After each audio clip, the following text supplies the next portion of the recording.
Olá, boa tarde, tudo bem? Peço de antemão já compreensão pelo atraso de 5 minutos, em razão de problemas técnicos aqui. Eu já estava dentro do Hangout, mas tive que reiniciar o computador 2 vezes, então por isso que atrasou um pouquinho o começo, tudo bem? Boa noite, então, vocês que estão acompanhando, boa tarde, vocês que estão acompanhando pela Rádio Amigo Espírita.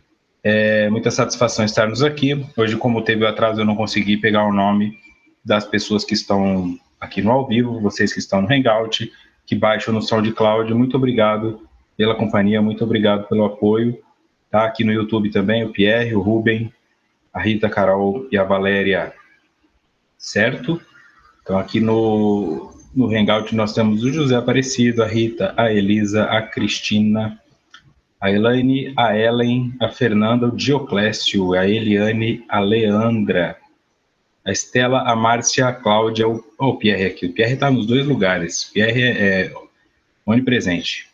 A Carla Kozlowski, a Rosita Xavier, o Cristiano, a Maís, o Márcio, a Tereza, Cristina, o Ederson, a Shirley, a Patrícia, o José Newton e a Mônica, e o Francisco também, Grazi, Viana, todo mundo aqui. Muito obrigado pela companhia e pela compreensão.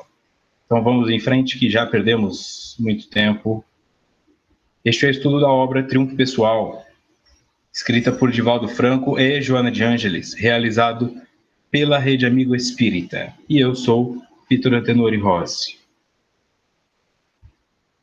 Estamos no encontro de número 60, capítulo 6.2, Transtorno Obsessivo Compulsivo, Toque, parte 2. Carol, Deolinda, Sônia também chegando aqui. Vamos lá. Semana passada, então, nós diferenciamos o transtorno obsessivo compulsivo do transtorno da personalidade obsessivo-compulsiva. Seguindo, então, direto no texto. Historicamente, Pilatos, por exemplo, após deixar assassinar Jesus, em quem reconhecia a ausência de culpa, fez um quadro neurótico, obsessivo-compulsivo, que o celebrizou em face da situação aflitiva de sempre lavar as mãos, que lhe pareciam sujas pelo sangue do inocente. A sua desdita se teria encerrado somente quando se suicidou atirando-se na cratera de um vulcão extinto na Suíça. Tá bom? Então aqui a Joana começa a pegar exemplos. E o exemplo que ela pega é de Pôncio Pilatos, que, segundo ela, deixou assassinar Jesus, mesmo reconhecendo que nele havia ausência de culpa. Em razão disso, né, no quadro clássico dele, lavando as mãos, dizendo que se o povo decidiu que Jesus deveria ser crucificado, então ele lavava suas mãos, ou seja, se isentava dessa responsabilidade porque ele só estava fazendo a vontade do povo. Segundo ela, isso originou um quadro obsessivo-compulsivo nele. E a partir daí, ele tinha sempre que lavar as mãos porque sentia que elas estavam sujas pelo sangue de Cristo, no caso, da inocência de Cristo. E que isso, segundo ela, só acabou quando ele cometeu o suicídio atirando-se na cratera de um vulcão extinto na Suíça. Por que eu estou colocando segundo Joana? Porque quando você pesquisa essa parte, existe uma discordância no que se refere a Pôncio Pilatos. Inclusive, algumas religiões e alguns países celebram Pôncio Pilatos como se fosse um santo. Porque compreendem que houve uma confusão, que na verdade não foi desse jeito que aconteceu, que teve uma disparidade nesse evento. Então, eu não posso cravar quem está falando a verdade e quem não está. Alguns livros bíblicos que são ditos apócrifos, né, que também, a meu ver, é muito relacionado a quem decidiu o que é apócrifo e o que não é, né? Ou todos são ou nenhum é. Então, eu particularmente não reconheço livros apócrifos no sentido de que eles não são verdadeiros. Então, o que são, né? Como eu posso ter certeza que foi Moisés que escreveu aquilo? Como eu posso ter certeza que em possíveis traduções aquilo não foi alterado? Enfim, vou entrar nesse âmbito, mas eu preciso trazer isso aqui porque este é um estudo feito para pessoas que levantam questionamentos. Ok? Então, aqui nós estamos falando do ponto de vista de Joana, que ela diz que o Pôncio Pilatos sabia que Jesus era inocente, crucificou-o mesmo assim, autorizou a sua crucificação, e depois desenvolveu um toque de ter que lavar as mãos constantemente para lidar com essa culpa. Ok? E que isso só acabou quando ele cometeu suicídio jogando-se dentro de um vulcão. Certo? Então fica aí o ponto de vista. Luciné de Rondônia, Pimenta Bueno, Evelane, Beatriz Oliveira, Rita de Cássia, Dioguinha, Linda Lemos, José Divino. Legal. Tudo bem até aqui? Tá bom, então obrigado pela compreensão a vocês, principalmente vocês aqui do Hangout, que deixam o nome tudo bonitinho, mas não tive como, eu já estava aqui dentro e caiu. Seguindo, então. Na literatura de Shakespeare, Lady Macbeth, após assassinar o rei, ajudada pelo marido, passou a sofrer o mesmo conflito das mãos sujas de sangue, que deveria lavar sempre, em estado sonambúlico ou não, atirando-se nos resvaladouros da loucura. Então ela cita o exemplo de Lady Macbeth, de Shakespeare, que ao assassinar o rei sentiu-se culpada, né? Então a cena é uma cena bem forte no que diz respeito à questão neurótica, né? Porque ela não conseguia lidar com qualquer mancha, qualquer gota, qualquer pontinho que remetesse ao sangue, ela desesperadamente tinha que limpar aquilo, tá? E também desenvolveu esse quadro, fez esse quadro de ter que lavar as mãos o tempo todo para se livrar dessa culpa. Aí entra o ponto. Rosimari também, bem-vinda. Aí entra o ponto. Como é que eu posso provar que uma coisa está relacionada à outra? Tá? Porque não adianta também nós falarmos, o indivíduo ele lava muito a mão porque ele tem culpa, mas qual a prova disso? Como eu posso? E será que Pôncio Pilatos não teria desenvolvido esse toque, se assim o desenvolveu, mesmo sem ter crucificado Jesus? Será que a crucificação de Jesus foi a única injusta que ele cometeu? Será que ele não se movia por interesses políticos, como nós somos movidos até hoje? Nós vemos aí nossos governantes serem movidos? Então não adianta simplesmente levantar um questionamento, porque o que eles colocam é o seguinte, que Shakespeare tinha um conhecimento de inconsciente e de mente humana para colocar essa característica na sua personagem, porque ele embasou isso nessa predisposição e naturalmente colocando que ela precisou... O filme, né? Tem um filme também, o Cristiano coloca. Shakespeare vira filme, vira teatro, vira livro, vira tudo, né? E então nós precisamos ter um ponto de referência. Esse ponto de referência, eu procurei um ponto de referência, não é tão simples achar, mas nos dará um bom norte. Aqui ele...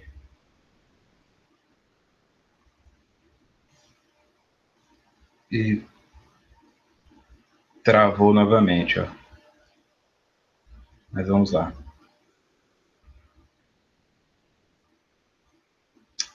Acho que agora vai. Tem que abrir um pouquinho mais aqui. O Hangout fez algumas mudanças e ficou pior do que era ano passado. Mais difícil o manuseio. Pronto. Aqui, ó. Nota do expositor, tá? Então, eu procurei e encontrei um estudo científico onde eles tentam trabalhar essa questão. Este estudo científico se chama Washing Away Your Sins, ok? Foi escrito por Zong e Lindquist. Como o texto está em inglês, não achei esse artigo totalmente traduzido para o português, tá? Então, se você quiser lê-lo integralmente em inglês, é só procurar esse nome, Washing Away Your Sins, lavando os seus pecados. E a partir daí eles comprovam esse estudo. Então, aqui em português, o que também dá para achar, se você entrar no portal do G1, da Globo, o Alisson Muotri, ele comentou sobre isso. Então eu preferi pegar esta parte dele, que deixou algumas coisas para trás, mas é o suficiente para o que nós precisamos aqui. Tá? Eu fui lá, eu li o artigo original em inglês, eu li ele todo, então eu vi que dá para trabalhar com esse material do Alisson aqui, que ele traduziu como consciência lavada. Ok? Nota do expositor. Aparentemente, a conexão entre pureza corporal e consciência já é inerente a algumas sociedades, e foi recentemente alvo de um estudo científico publicado na prestigiosa revista Science. O trabalho dos dois pesquisadores, um do Canadá e outro dos Estados Unidos, descreve o efeito Macbeth, que diz que qualquer ameaça à nossa pureza moral induz uma limpeza física. Este negrito é meu.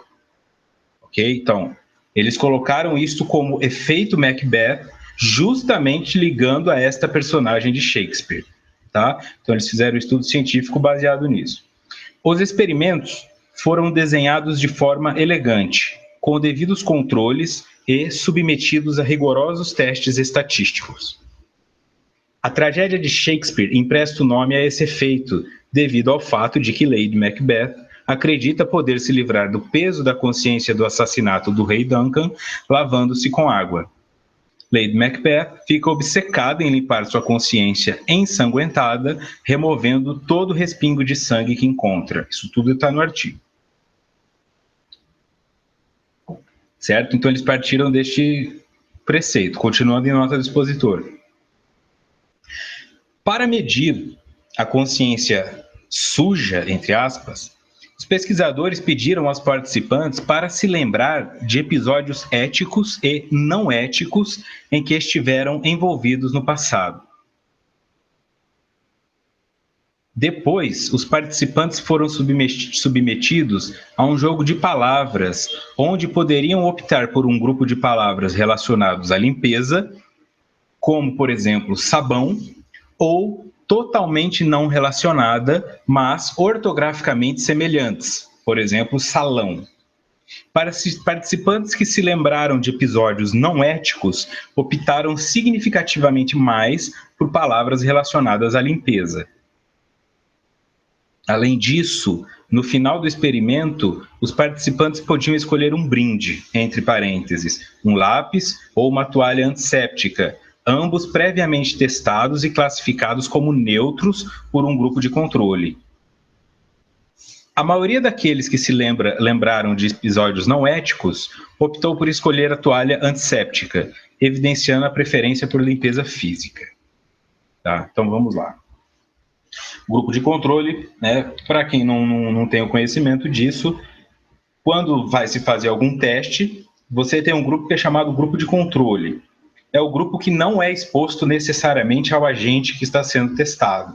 Tá? Então eu tenho que testar, por exemplo, se uma droga vai gerar queda de cabelo. Eu coloco um grupo que toma a droga e um outro grupo que não toma a droga, mas que toma placebo.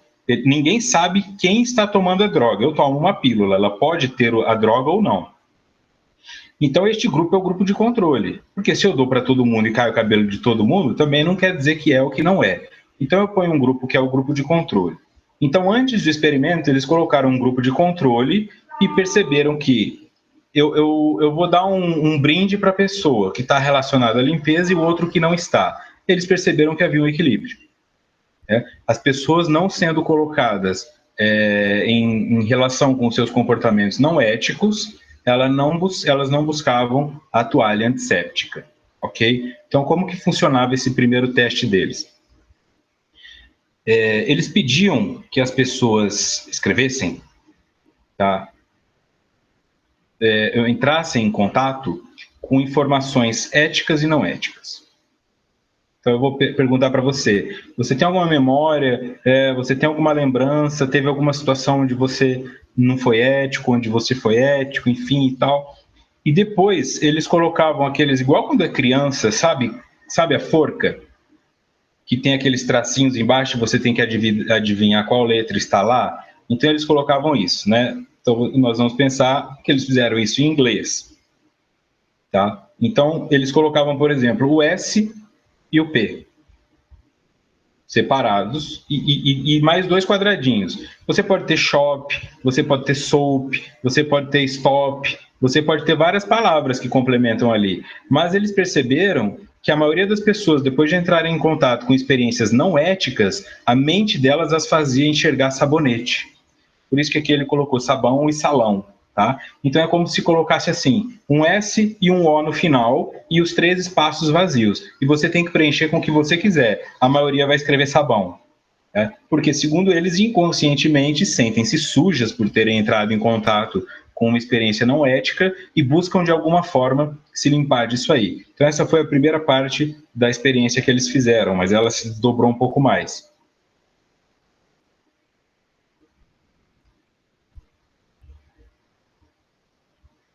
No segundo experimento, ainda nota do expositor, os participantes tiveram de copiar uma redação em primeira pessoa, descrevendo uma atitude ética, entre parênteses, como auxiliar um colega, por exemplo, ou não ética, entre parênteses, como sabotar um colega. Logo depois, tiveram que qualificar uma série de produtos de acordo com seu desejo ou atração naquele instante.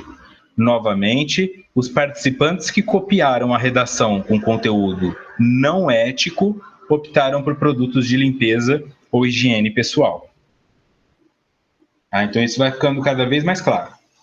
Então eles davam para o indivíduo, você vai escrever uma redação. Vejam bem, as pessoas que estavam participando desse teste não sabiam que estavam sendo testadas nisso.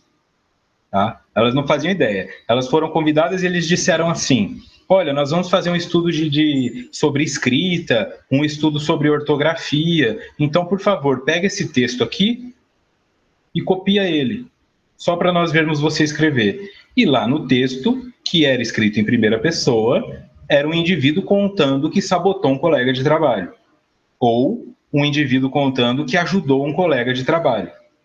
Então, quando as pessoas escreviam aquele texto que nem era delas, para elas só precisavam copiar e narravam a si mesmas, porque era em primeira pessoa, sabotando um colega de trabalho, depois, quando eles vão para a segunda parte do experimento, para que elas se identifiquem com objetos, as que escreveram o texto não ético se identificavam mais com objetos de higiene pessoal. Certo? Então, aqui vai para um outro campo do científico. O primeiro você vai se lembrar de experiências não éticas suas. Então, a pessoa sentiu vontade de se limpar. Agora, você vai escrever algo que é um texto qualquer que nós pegamos aí. Mesmo assim, havia uma identificação e uma necessidade de se limpar. Seguindo, então, ainda tem mais.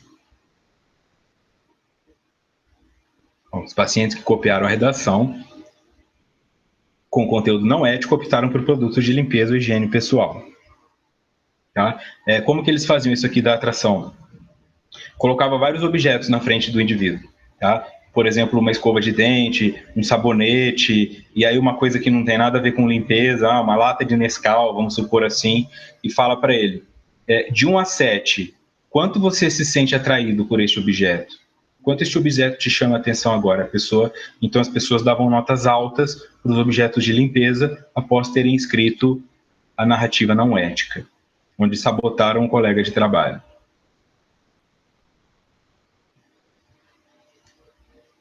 Seguindo, mais revelador foi o último experimento, no qual os participantes que se lembraram de episódios não éticos e que receberam a toalha antisséptica puderam ou não usar a toalha para lavar as próprias mãos. Em seguida, os pesquisadores perguntaram a eles se topariam participar de um outro estudo como voluntários, sem nenhuma remuneração. Presumidamente, os que lavaram as mãos iriam se sentir menos propensos a atividades voluntárias, pois já haviam lavado a consciência e restaurado a imagem moral. Não necessitariam, então, de ações compensadoras. Como esperado, o ato físico de lavar as mãos reduziu drasticamente o voluntariado. Aqui nós temos, então, informação concreta. Então, o que eles fizeram? Acabou o exercício? Acabou. Você ganhou uma toalha antisséptica lá no começo. Aí eles falavam para o indivíduo, Se você quiser, você pode limpar a sua mão com essa toalha. Aí ele limpava. O outro, ele não deixava. Não, você não pode limpar a sua mão com essa toalha. Tá? Então, depois de feito isso, eles perguntavam para os indivíduos: nós temos um outro trabalho que nós estamos fazendo e precisamos de pessoas voluntárias para nos ajudar. Você está disposto a fazer isso? Aqueles que tinham limpado as mãos com a toalha antisséptica, a maioria falou não estou disponível, não tenho tempo, não posso ir. Aqueles que não puderam limpar as mãos, a maioria falou sim. Então, o que eles concluíram com isso tudo? Que o indivíduo que comete um ato não ético, ele sente-se sujo no nível fisiológico. E essa sujeira, de alguma forma, precisa ser limpa. Se ela não pode ser limpa por produtos de higiene, ela vai ser limpa por serviço voluntário, por exemplo. Ela vai ser limpa por caridade, né? E assim sucessivamente. Então, aí sim nós temos um embasamento que pode comprovar, né, que comprova que existe uma maior incidência de possibilidade de desenvolver toque em pessoas que trazem um sentimento de culpa ou que participaram de atividades ilícitas, não éticas ou ilegais em algum momento de suas vidas. Bem legal, né?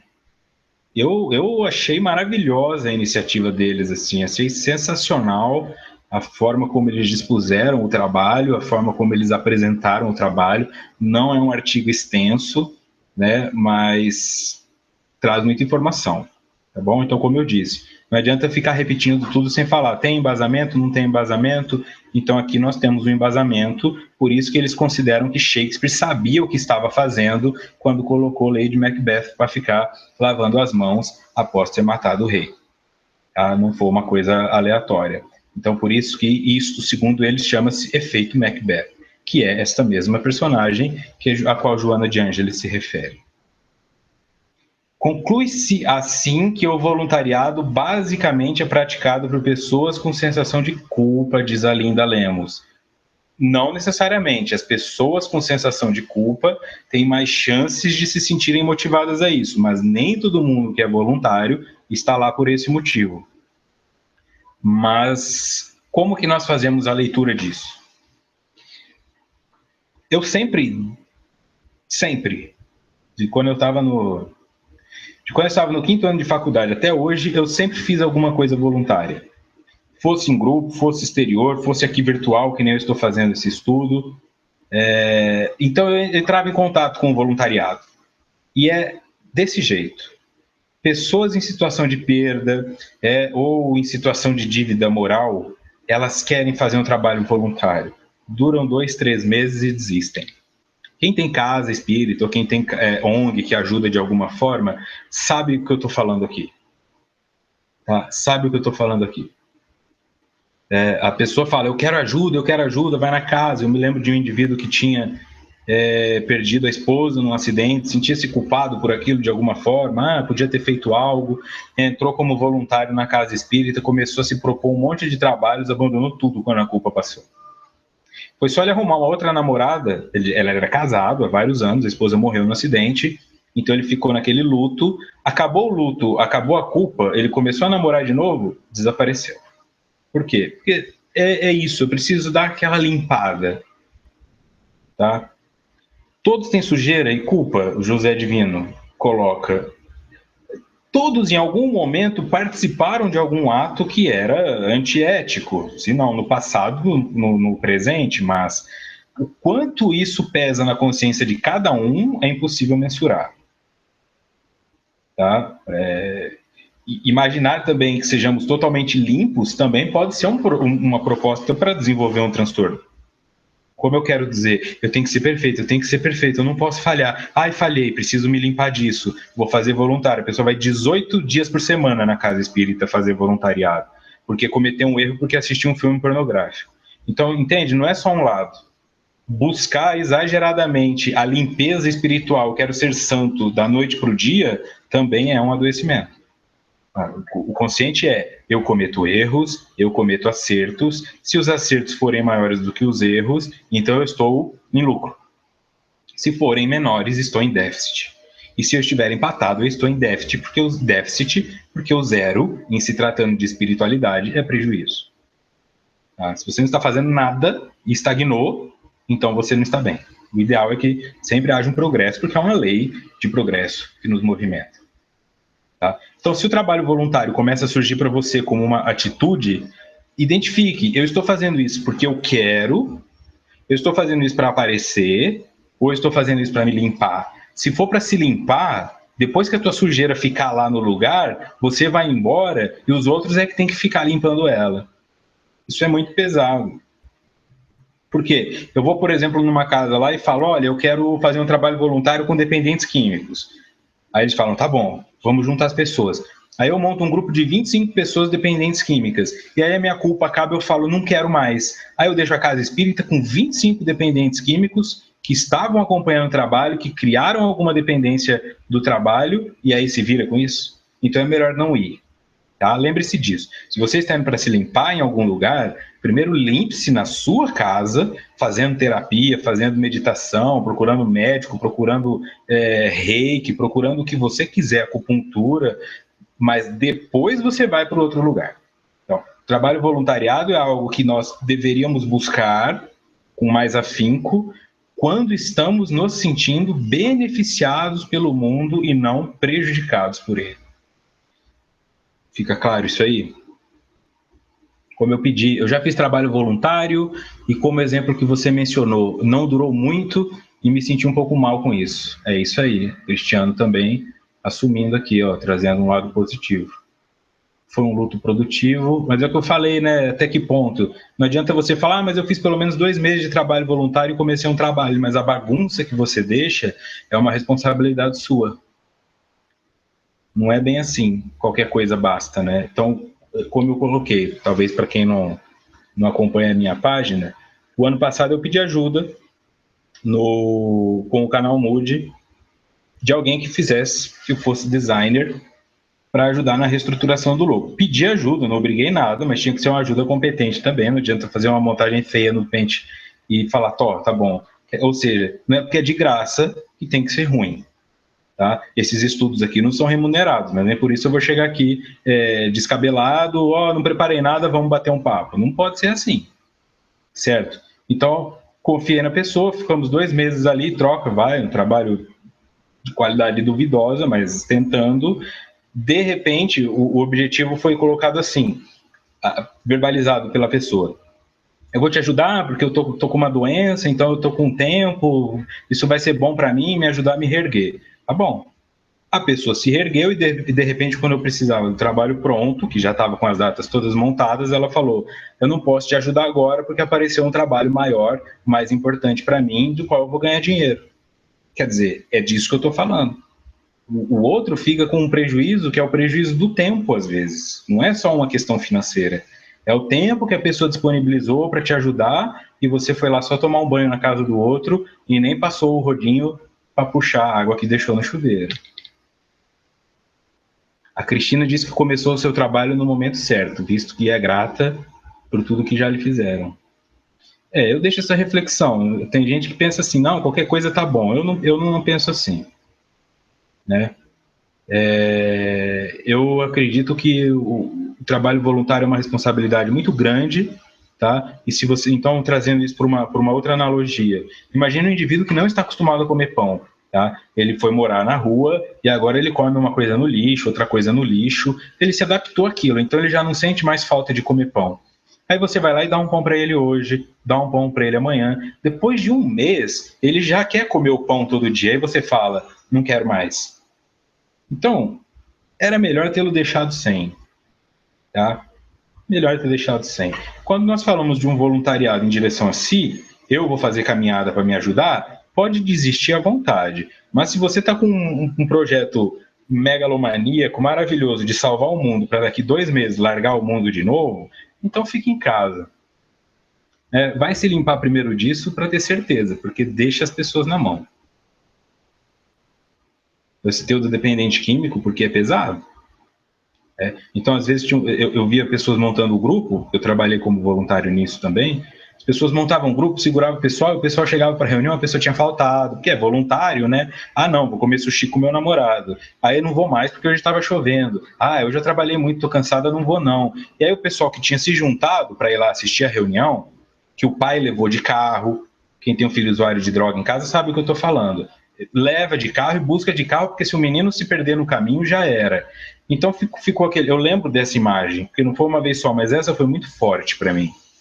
Ficou aquele grupo de 20 usuários de droga que foram lá para o trabalho não aconteceu, então eles falaram, vamos sair para comer uma pizza, e desses 20 que saíram, só 8 chegaram para comer a pizza. 12 foram imediatamente buscar droga. Aí quando os pais vieram buscar os meninos no fim da reunião, cadê eles?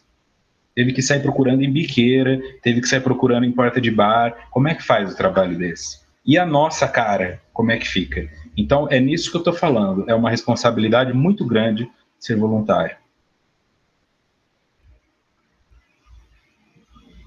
Tá?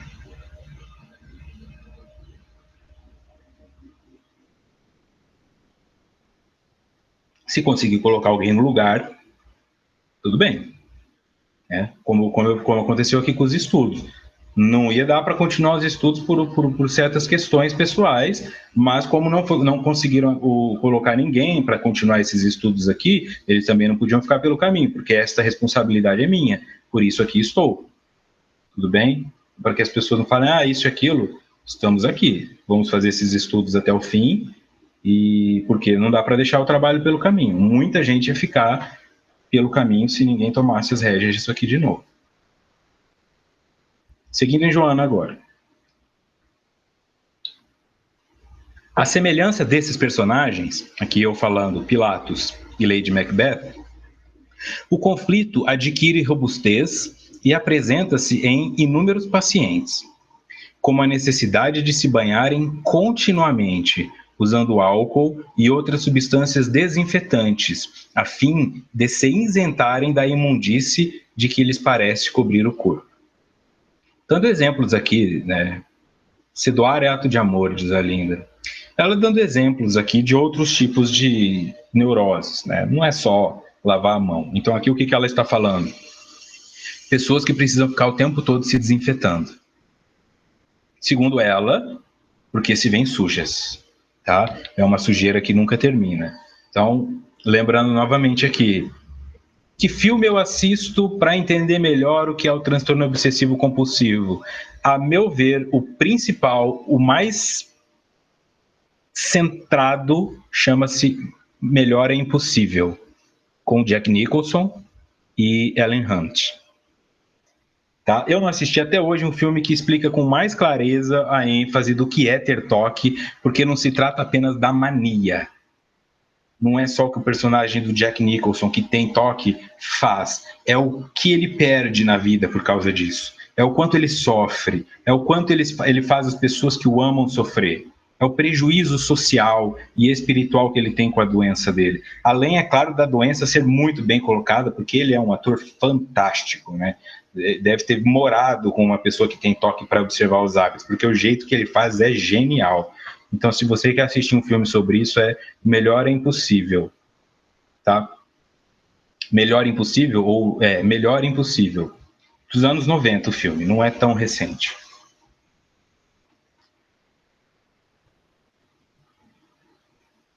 A Linda está em Pernambuco, Caruaru, e hoje é aniversário dela. Receba os nossos parabéns aqui em nome de todos da sala.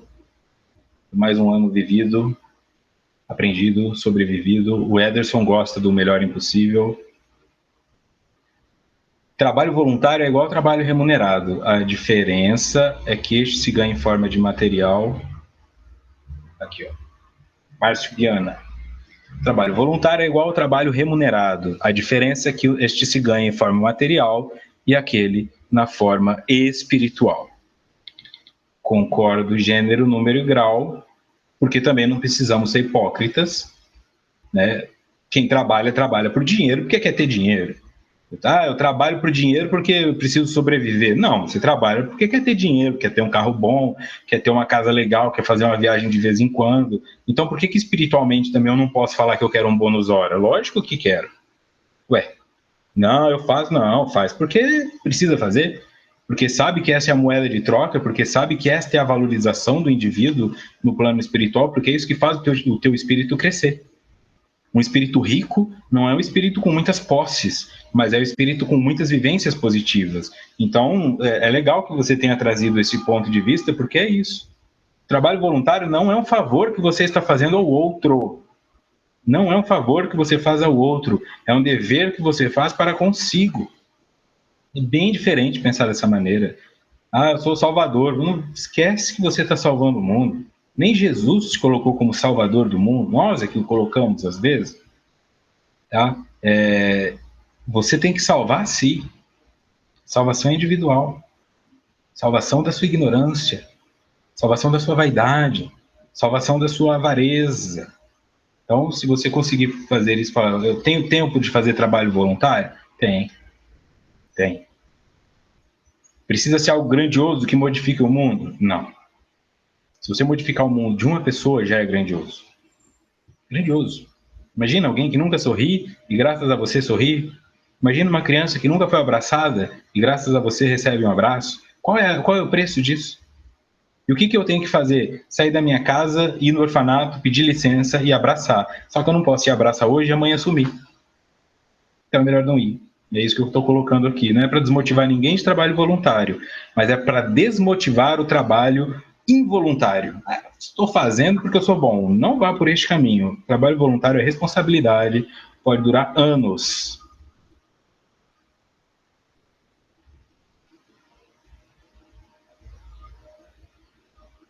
É legal.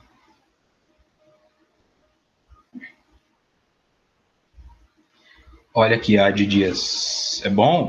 Porque tem que falar disso mesmo. Muita gente discorda, concorda, mas isso liberta, né? Vitor, que bom ouvir isso. Às vezes fico com a consciência pesada, pensando que não devo pensar no bônus espiritual. Exato. Muita gente fica. Não, eu tenho que fazer isso porque eu sou bom. Não tem que fazer isso porque é bom. Você se transforma em algo bom quando isso se torna habitual, mas no começo, eu posso pensar no meu futuro, por que não? Eu não tenho que viver só em função da providência. Tá? Eu também sou responsável por aquilo que eu faço, né? Pelas posses que eu vou adquirir, pelo livro que eu vou ler. Tudo isso é trabalho voluntário. Né? Legal que você tenha dito isso. E essa consciência pesada se transforma em quê? Necessidade de purificação. Ninguém salva e cura ninguém, diz a Eliane. Aí a pessoa vai fazer um trabalho voluntário, mas ela se sente culpada porque está fazendo isso para ter ganho espiritual, então ela aumenta a carga horária e quando ela percebe, ela não faz mais nada. Então é isso. Ninguém salva e cura ninguém. Legal.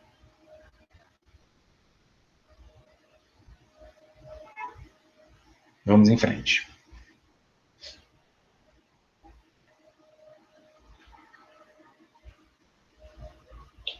Outro exemplo, ainda em Joana. Outras vezes, são os impulsos irresistíveis para se asepsiarem, evitando contrair doenças infecciosas ou supondo-se portador delas, através da eliminação de bactérias e micróbios outros alojados no corpo, como se isso fosse possível, já que a própria condição celular impede que haja uma ausência absoluta dessas vidas microscópicas. Asepsiarem é asepsia. Eu não posso terminar, eu tenho que me limpar porque eu estou sujo, tem micróbio, tem bactéria, tem ácaro, tem tudo isso. E o que ela coloca é que em algum ponto isso é uma ilusão, porque sempre existirá algo vivo no teu corpo, porque o teu corpo é formado de seres vivos, que são as células. Tá? E aí no meio das células você vai ter um micróbio, a bactéria, pode ter um vírus, pode ter um monte de coisa. Tá tudo aí, formando você. Tá? Mas isso é o que me define? Não, porque isso forma o teu corpo físico. O corpo físico você habita, mas você, como espírito, não necessariamente vai sofrer de bactérias. O que sofre de bactéria é a matéria.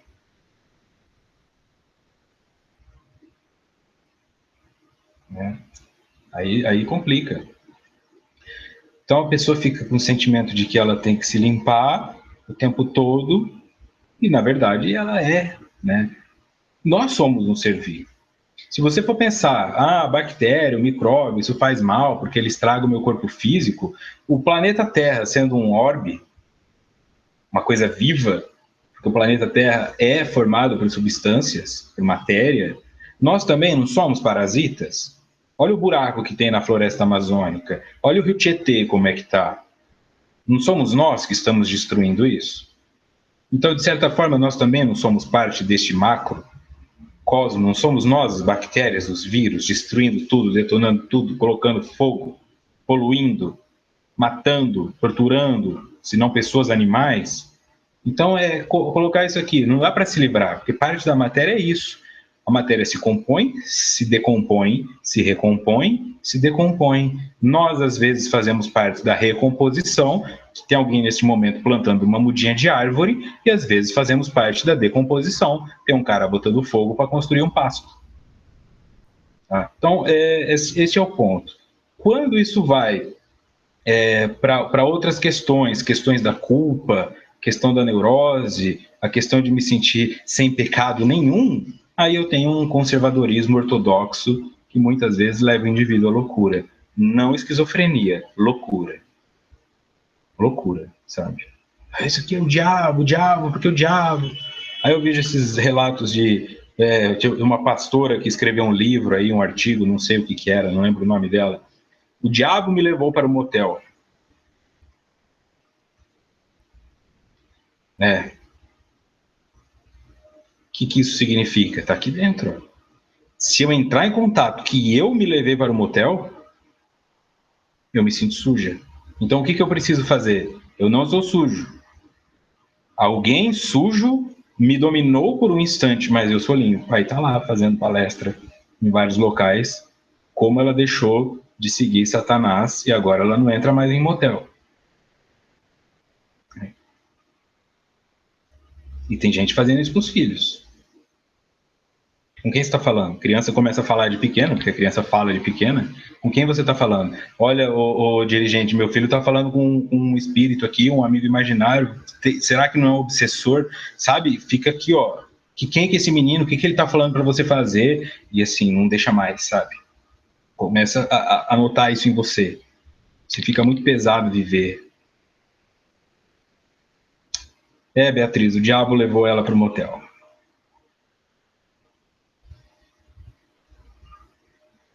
É verdade, no nosso nível começamos fazendo o bem à força, para vencer a inércia. Depois de algum tempo, o bem que fazemos aos outros vira hábito.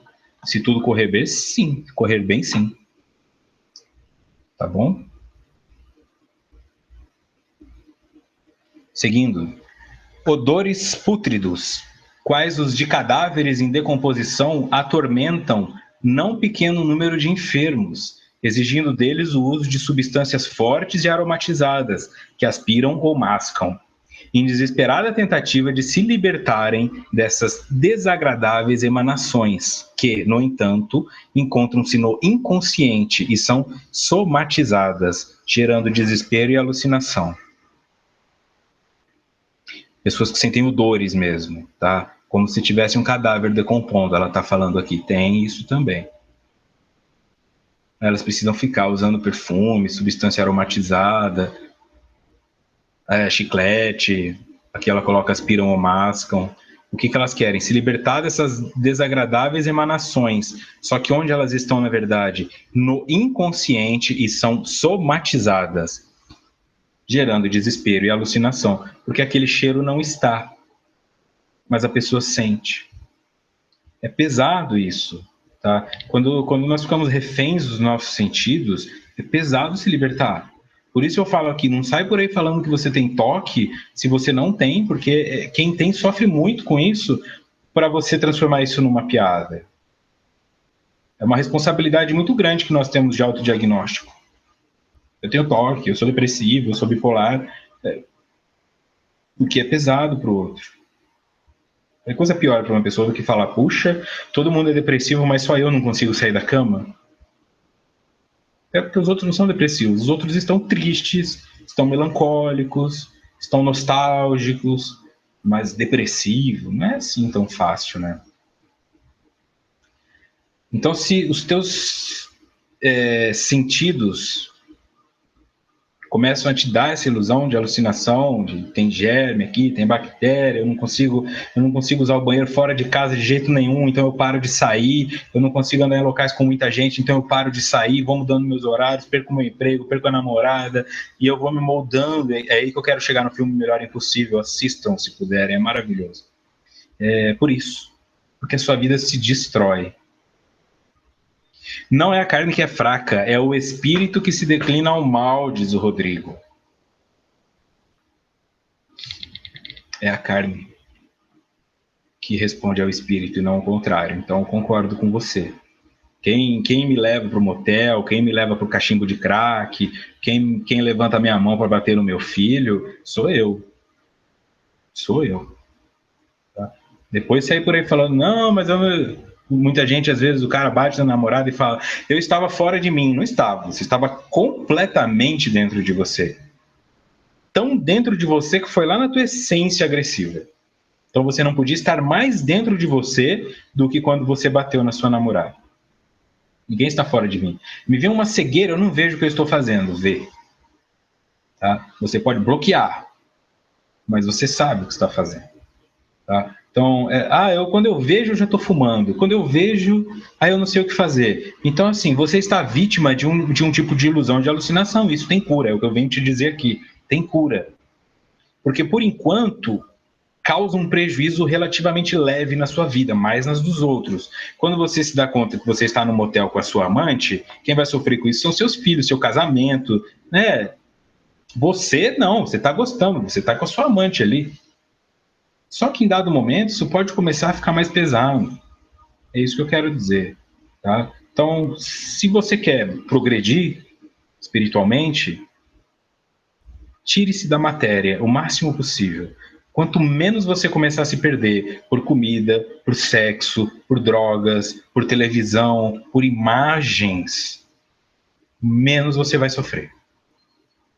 E mais você terá consciência de que cresceu como espírito. Agora, se todo o seu casamento está sendo jogado fora por causa de um par de coxas, então é muito prejuízo que você está tendo por um prazer irrisório. Espiritualmente falando, então, é nada.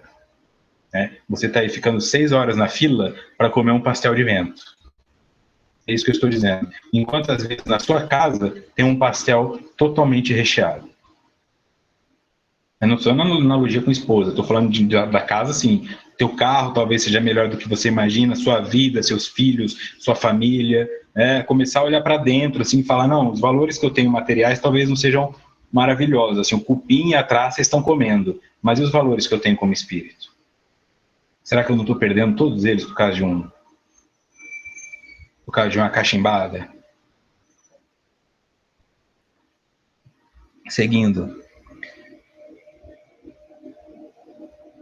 Aqui a Maís pergunta, no que diz respeito ao transtorno da personalidade obsessiva compulsiva e o toque, uma pessoa pode nascer predisposta a desenvolvê-los? Em que fase humana é comum o aparecimento desses transtornos? Tudo que entra nessa questão é complicado. Quando você pega o compêndio de psiquiatria, os transtornos eles têm predisposições, assim, com mais incidência. Alguns dão mais em mulheres entre 14 e 29 anos, outros dão mais em homens após os 45 anos, certo? Então, pensar aqui numa predisposição, se nós associarmos com esse artigo científico que foi estudado hoje, se você já traz muita culpa ancestral, então você já tem uma predisposição, sim. Tá? Qual que seria o gatilho? Vamos lá. Suponho que eu sou uma pessoa eticamente suja. Sujo, tô nem aí. Faço mesmo. Então, a sujeira existe, mas eu não a reconheço em mim, porque para mim eu só estou tomando vantagem de um direito que eu tenho, que é de usar a minha inteligência para te manipular. Depois de um tempo eu começo a estudar coisas. Tá? Aí eu vou estudar uma religião, ou eu vou estudar uma filosofia, ou eu vou estudar uma economia, e eu começo a perceber que o meu comportamento está gerando problema na vida de outras pessoas. Que esse dinheiro que eu usufruo está fazendo um pai de família cometer suicídio, porque não consegue pôr comida em casa, ou uma mãe. Nesse momento, quando eu tomo noção do quanto eu estou sujo, aí eu posso desenvolver um transtorno. Compreende? Então não depende assim do quanto eu estou ou quanto eu não estou. Depende do quanto de consciência eu tenho acerca da minha sombra. Não sei se fica claro. sabe? Mas às vezes é você, por exemplo, olhar fotos de quando você era mais nova e pensar, que cabelo ridículo que eu usava. Olha o jeito que eu dançava nesse vídeo, sabe? Agora você sente vergonha, mas lá na hora foi maravilhoso. Você achou que era o Frank Sinatra dançando, o Fred Astaire. Você achou que era a Ivete Sangalo cantando. Então é isso que eu quero dizer. Às vezes eu estou aqui tranquilo e calmo. E, de repente, agora, por exemplo, com esse estudo, alguém que já fez 10 trabalhos voluntários e abandonou todos pelo caminho, que falava, não, mas o importante é que eu fiz 10, agora ela pode estar falando, eu devia ter deixado essas pessoas mais acolhidas. Eu ligo para pedir desculpa ou não? É aí que eu quero dizer. Tá? Então, eu não gosto de entrar muito nessa questão fisiológica. Porque aos 27 anos de idade tem mais propensão se você for mulher. Tem assim, são os desvios padrões, são as linhas estatísticas, mas sempre há uma exceção. E essa exceção pode pôr por fora toda a regra. Principalmente para nós que consideramos a questão espiritual somada ao processo. Então fica mais difícil ainda dizer para você que tem mais predisposição ou não, porque isso não significa nada. Eu posso falar para você, 85% das mulheres da sua idade têm mais propensão, mas ainda assim tem 15% que não tem. Então, é uma opinião minha. Né? Eu não gosto de trabalhar com esse tipo de informação.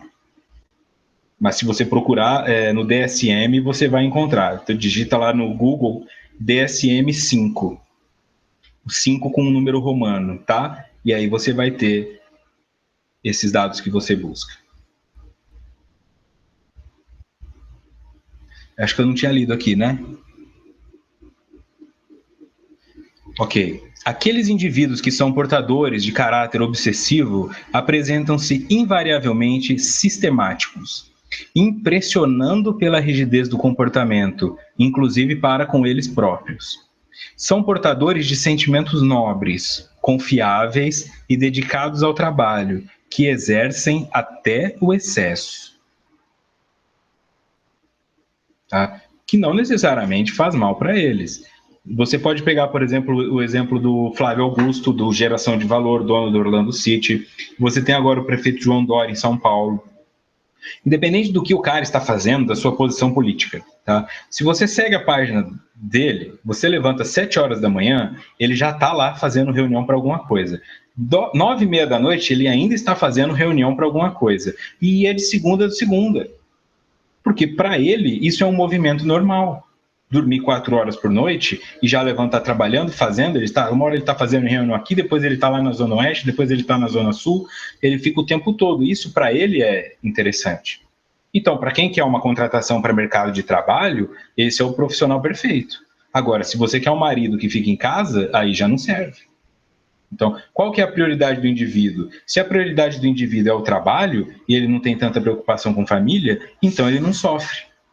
Não adianta falar, eu vou te internar porque você trabalha demais. Ele não sofre.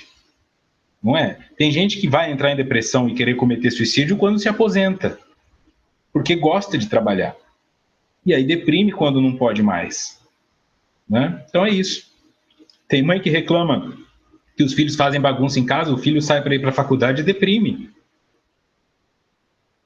Tá? Então, o indivíduo com essas características tem mais chance de já estar associando com algum tipo de transtorno, contanto que isso atrapalhe a sua vida. Se não está atrapalhando a vida dele, não está atrapalhando a vida das pessoas que ele diz amar, só está atrapalhando quem está de fora, então para ele não é um transtorno. Tá? Caráter obsessivo apresentam-se invariavelmente sistemáticos, impressionados pela rigidez do comportamento, inclusive para com eles próprios. Não sai 1 centímetro do que está acostumado a fazer. São portadores de sentimentos nobres, confiáveis e dedicados ao trabalho, que exercem até o excesso. Viu? Caráter obsessivo. Ó, confiáveis e dedicados ao trabalho, sentimento nobre, tudo bem, mas ele não precisa ser todas as coisas. Então eu também posso ter um obsessivo mau caráter que é dedicado ao trabalho e fica 24 horas por dia trabalhando para destruir os outros. Não se esqueçam disso. Seguindo. Hoje vai passar um pouquinho do tempo porque nós começamos um pouquinho atrasado, tá? No entanto, foram vítimas de ambiente emocional duramente severo, a partir do parto e especialmente na infância, quando sofreram imposições descabidas e tiveram que obedecer sem pensar, única maneira de se livrarem das imposições e castigos dos adultos. Segundo ela, estes indivíduos são assim porque foram vítimas de ambiente emocional duramente severo. Então aqui, Maís, ela está te dando uma resposta de acordo com o ponto de vista dela. Um ambiente emocional duramente severo, com imposições descabidas de adultos, tende a aumentar a chance de um desenvolvimento de TOC ou de caráter obsessivo. Porque a criança, se ela não for perfeita, se ela não for primorosa, ela toma castigo. Então ela aprende a ser perfeita ou a mentir perfeitamente. E aí acaba se transformando em uma verdade para ela. Sentindo-se obrigados, desde cedo, a reprimir as emoções e sentimentos outros, tornam-se ambivalentes, escapando-lhes de controle as que se constituem de natureza hostil, apresentando-se mais como intelectuais do que sentimentais, mecanismos escapistas que se impõem inconscientemente. Então, o sistemático tende a ser metódico também, aquela pessoa que tudo para ela é não, porque tem que fazer desse jeito, fazer isso. Você não chega para a pessoa e fala, vamos para a praia agora, porque tá sol. Não, calma, tem que ver com clareza isso aí. Agora o trânsito, ela é assim. Não tem essa. Porque ela não pôde ter. Quando ela tinha uma emoção e falava, eu vou andar um pouquinho mais e vou atravessar a rua. Ah, menino, você atravessou a rua. Apanhava. Eu falei para não subir no pé de manga. Apanhava. Então ela foi aprendendo que eu não tenho que controlar minhas emoções, eu tenho que fazer tudo planejado. Então se minha mãe fala, deu uma volta no quarteirão de bicicleta, ela dá uma volta. Aí o amiguinho fala, não, vamos dar duas. Não, não posso, minha mãe não deixa. E ele fica assim pro resto da vida. Não, não posso fazer isso, minha razão não deixa. Imagina, e não consegue viver, sofre, mas não percebe que está sofrendo porque é inconsciente. Para ele, ele só está organizando a vida dele de uma forma que fique tudo à ordem, porque se sair da ordem, ele vai tomar uma bronca. A mãe dele pode já ter desencarnado, mas ela está aqui dentro. É aqui dentro que ele toma bronca. Então, se algo dá errado, porque ele saiu um pouquinho da linha, hoje eu vou ficar até um pouco mais tarde com os meus amigos sentado na calçada. E no dia seguinte ele acorda tossindo, nunca mais eu vou ficar com os meus amigos sentados na calçada. E aí ele desenvolve um método, e esse método, para desfazer, é muito difícil. É difícil morar com gente assim, a toalha tem que ser colocada no lugar certo, sentar no lugar certo da mesa, o ketchup no lugar certo da geladeira, é difícil. E dificilmente eles abrem mão dos hábitos pelos outros. Tem que ser do jeito deles. Então quem sofre mais são os outros, não eles. Essa compulsão obsessiva é cruel e alucinante, porque se encontra íncita no ser, que não consegue momento algum de paz e de renovação, mergulhando cada vez mais no desespero, com piora do próprio quadro, derrapando na loucura ou no suicídio como solução insolvável para o transtorno aflitivo. Insolvável quer dizer, não soluciona. É uma solução que não soluciona. Enlouquecer, cometer suicídio não resolve o problema, é isso que ela quer dizer. Tá? Cruel e alucinante, porque toma muita energia, demanda muita consciência colocada em tudo. A pessoa não vive a espontaneidade, não vive sua autenticidade, ela vai acabando então desmoronando, porque para dormir tem um ritual, para acordar tem um ritual, para ir ao banheiro tem um ritual, é muito difícil. Enquanto os outros às vezes estão lá, eu tô com vontade de tomar banho, eu vou tomar banho. Ele não, 18 horas eu tenho que tomar banho agora, cadê a minha toalha? É difícil. Tá? Mergulhando cada vez mais no desespero. O que isso aqui nos traz de informação também? É progressivo. Quando eu dou esses exemplos extremistas, talvez você dá risada, mas eu não sou assim. Mas veja se não está caminhando para ser. Veja se não está caminhando para ser. Próximo encontro, dia 8, capítulo 6.2, toque, parte 3. Sou organizado até na geladeira, porque é mais fácil. É isso aí, Eliane. Tá bom? Muito obrigado. Mais uma vez eu peço compreensão, agradeço pela compreensão. pelo atraso que tivemos. Agradeço à Rede Amigo Espírita pelo espaço, certo? Que produz essas reflexões. Quem tiver condições, assista o filme Melhor Impossível, não vai se arrepender. É maravilhoso, traz muito insight, muita reflexão. Então, nos vemos aí na semana que vem. Quem faz os 2 estudos, nos vemos na segunda-feira no estudo Autodescobrimento. Quem faz apenas esse, nos vemos na quarta-feira, tá bom? Muito obrigado, então, pela companhia do YouTube, vocês da rádio, vocês do SoundCloud e vocês presenciais aqui do Hangout. Nos vemos, então, na próxima. Um grande abraço e muita paz.